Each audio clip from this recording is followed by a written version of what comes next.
Welcome to POPcast, a Patterns of Power podcast, discussing grammar in the context of the reading and writing connection. I'm Travis Leach. And I'm Jeff Anderson. And we're today's hosts for Episode 11.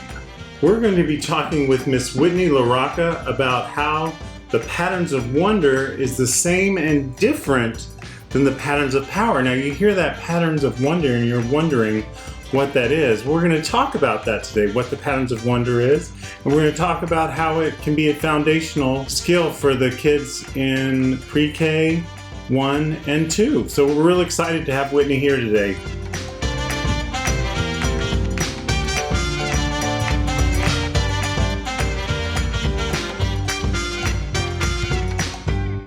Thank you for coming, Whitney. Whoop, whoop. Whoop, whoop. Sure, and it's actually pre-K 1. Pre-K, kindergarten, and 1. What did I leave out? So, kindergarten. I didn't mean to leave you out, kindergartners. I love you. It's really for emergent writers, and so we usually see emergent writing in pre-K, kindergarten, and even first grade, but we could see it in second grade as well, and even students who are entering our country, learning the language, they're in that emergent writing place as well, right? Cool. Nice. So, we're so glad to have you here today. you. Emergent writers. I'm excited to be here. I'd love to start by just asking you what got you interested in starting Patterns of Wonder. Well, with Patterns of Power, written for grades 1 through 5, we had so many kindergarten teachers saying, well, can we use this in kindergarten? Can we use this in kindergarten? And so many kindergarten teachers were using Patterns of Power in kindergarten. But as a literacy coach and one who has this love for emergent writing and what students are doing to compose language before they're conventionally writing, Jeff and I just were talking, and I was saying, there needs to be something different for emergent writing. Yes, we can still use a process that's very similar to Patterns of Power, but it needs to be developmentally appropriate for students who are not yet conventionally writing. And that's how Patterns of Wonder really came to be. Well, in the title, it's kind of a funny story. Yeah. We had been calling POP for Patterns of Power. We call it POP, like the POPcast. And when we originally were thinking of the K-pop, the K Patterns of Power, we were calling it K-pop. But there are reasons why you may not want to call it that if you have teenage children, you know. That's kind of already popular. It's already taken. And then I wanted it, all of a sudden I was like, I wanted it to be Kapow. And the editor of this book, Terry Thompson, was like, well, what about Patterns of Wonder? And I wrote Whitney right away, and we were like, yes, this is it. So it really just comes from wanting to have a really fun kapow. Well, and if we think about children at, age 4 and 5 and 6, they're just so full of wonder and curiosity, and we really want to just build on that wonder and curiosity and get them excited about what authors and illustrators do in their books and transfer that over to their own writing that they produce. While I worked on this book, Whitney was the lead author, and she has a favorite quote she likes to throw back at me. So tell them what the quote is that I wrote halfway through. The control freak wrote. So I was writing the book, but of course Jeff was providing input throughout. And there was one point where I got a text message from him that said, "You're the lead author, so you decide." And I took a screenshot of that text message and I printed it out and hung it in my office. I was so excited. And you don't know, when a control freak lets go, magic happens. He did. So she's gone from with a preposition to a coordinating conjunction to and to lead author. So Whitney, we are so glad that you did this project today. You were the one for this Emergent Writer project. Well, I am honored to have taken on this project because my love is emergent writing, and I definitely found this to be a passion project for sure as I continued my research into what young writers are doing and just composing their language in general. How are they orally sharing their stories when they just have scribbles on the page? And I was excited to see how we can tie our Patterns of Power process into this work as well. Ooh. Yeah, so we have listeners who are probably quite familiar with Patterns of Power. Mm-hmm. So just to talk about the similarities and differences with Patterns of Power and Patterns of Wonder, let's first start off talking about how are these two books and processes alike? So they both follow this process of taking a mentor and looking at it, right? And having conversation around it. The difference is we're wondering about what authors and illustrators are doing rather than simply noticing.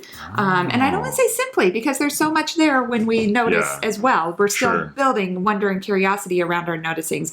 And I found when I do this with young children, their wonderings turn into noticings anyway. So that ties very nicely. But I love how it's like the question is so different. It's just, what do you wonder? Because they have all this wonder in the world. Everything is new. Everything is interesting and exciting. And we make it about that instead of like a grammar rule or this is something you have to do. This is something you can explore. And as you always say, what's the subtitle of the book? Patterns of Wonder? That's what I was going to bring up. I'm so excited. So it's inviting emergent writers to play with the conventions of language.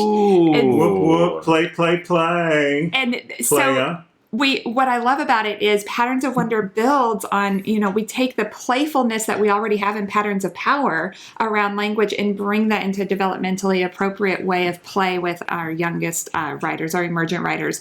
And we build on the play that they're doing in our classrooms, in their centers, in their dramatic play, in their conversations just in general that they have. Lots of movement and just ways to play around with taking those risks without worrying about right or wrong. Oh, we need so much permission to play in school, right? This is a great opportunity to do it. It's safe, it's social, it's constructivism, it's all the good things that are happening in the classroom.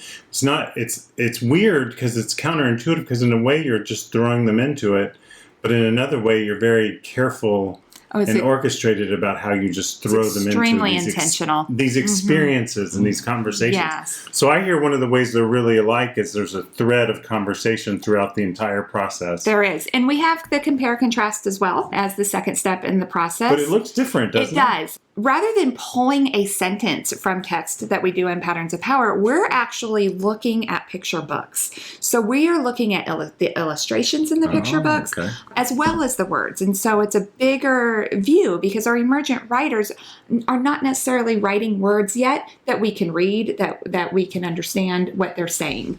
And so we're making meaning from both the pictures and the words. And so what have the authors and illustrators done here to help us make meaning that they can turn around and do in their own writing? So the compare contrast is also using pictures and words. So it might be a teacher created piece of writing that has a picture, with some labels or a picture with a sentence, or it's another page from either the book that we're using or another book. So, and then I think probably one of the biggest differences between the two is Patterns of Power is we use the standards to kind of organize the entire book. Oh, sure. Well, in Patterns of Wonder, we're bringing in standards, but we're also bringing in concepts about print. And we have threads of standards to where we organized it based on the phases of writing. And I believe our next episode is going to be about these developmental phases of writing and how we've organized Patterns of Wonder. So it's organized differently than Patterns of Power, the book itself. But the process is essentially the same. The developmentally appropriate part of this is partly because it's organized around the phases rather than just the standards. Right. So if we have students who are scribbling on their paper to make meaning, we have lessons that are designed for those writers. Or if we have writers who are stringing letters together, we have lessons that are more specific to those writers. So it's definitely based differently on where they are with their writing processes as they're moving into conventional writing. Okay. And we still have the invitation to imitate as we do in Patterns of Power. And then the biggest difference is we then move into some time for play. So the fourth step of the process. Yes, this is my favorite step. Would this be parallel to the invitation to apply? It's very much like apply, but it's before the celebrate. So we imitate together. We have some time to try it out together, and then we just move it into play. So we might turn around and do some imitations together. I mean, independently or with partners. We might put this into some centers if we do centers in our room.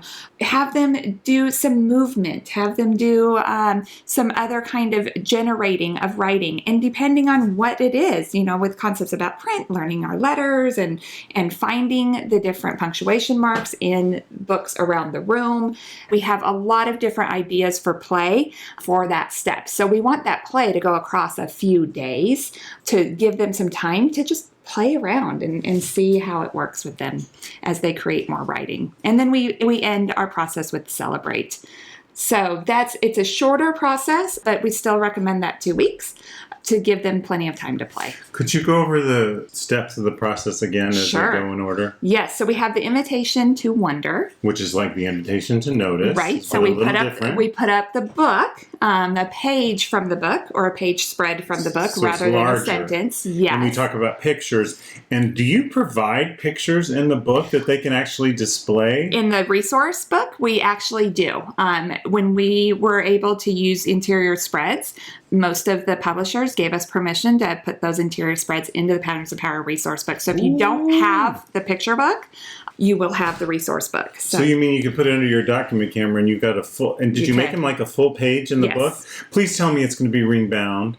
I know the answer. It is. Just like Patterns of Power. I know. I'm like, ooh.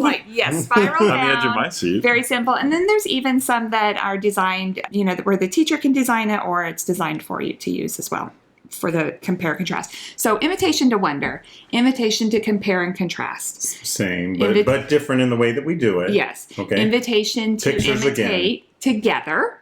So we have the imitate together. So it's a little more teacher-led, so that there's more scaffolding for the kids because they may or may not be at that stage yet. Right, either through shared writing or interactive writing. Okay. And then invitation to play for a few days and then come back together to celebrate something they did during that play.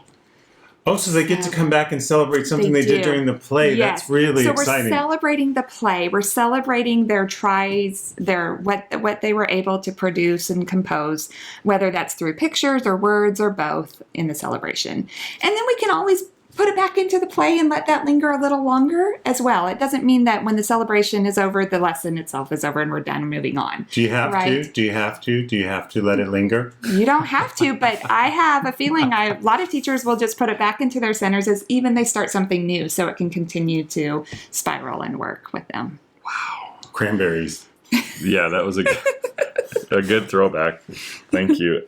Do we know when this wonderful title is coming out into the world? Oh, that's such a good question. Well, we know it's in the fall. Okay. The fall of what? 2021. So it is this fall. Upcoming. Yes, it is this fall. We are hoping for October. So we'll see. It could be November, just depending on how the publishing goes with all of that. So production, there's a lot of steps a book has to go through in production. And there's actually some stuff now where sometimes things are a little behind because of COVID and other things. But we have to do that spiral bound, which takes a little longer too. But you want it spiral bound.